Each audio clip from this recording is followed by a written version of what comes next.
மஸ்கெலியா லகம் தோட்டத்திற்கு அருகில் காட்டுப்பன்றி பிடிப்பதற்காக போடப்பட்டிருந்த பொறியில் குறித்த சிறுத்தை சிக்கியிருந்ததை பிரதேச மக்கள் இன்று காலை கண்டுள்ளனர். வனவள அதிகாரிகள் சம்பவ இடத்திற்கு செல்வதற்கு சுமார் 1 மணித்தியாலம் சென்றதாக மக்கள் குறிப்பிட்டனர். இதனைத் தொடர்ந்து ஆபத்தை கருத்தில் கொண்டு பிரதேச மக்கள் அங்கிருந்து விலகிச் சென்றனர். இருப்பினும் சிறுத்தையை மீட்டு சிகிச்சை வழங்குவதற்கு கால்நடை வைத்திய அதிகாரி குறித்த இடத்திற்கு வரும் வரை காத்திருக்க நேரிட்டது.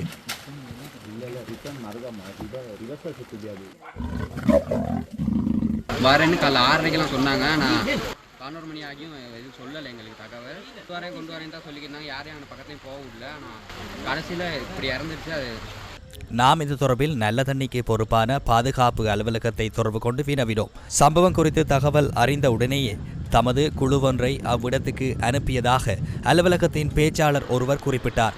மேலும் கால்நடை வைத்திய அதிகாரி இன்மையினால் ரந்தனிகலவில் இருந்து கால்நடை வைத்தியர் வரும் வரை காத்திருக்க நேரிட்டதாக அவர் குறிப்பிட்டார்.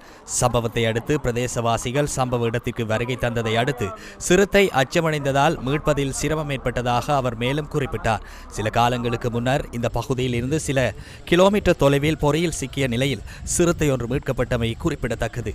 தொடர்ந்து கால்நடைகளுக்கு சிகிச்சை அளிக்கும் கால்நடை வைத்தியர் ஒருவரை நியமித்தால் இந்த அரிய விலங்குகளை பாதுகாக்க முடியும் என சுற்றுச்சூழல் ஆர்வலர்கள் குறிப்பிடுகின்றனர்.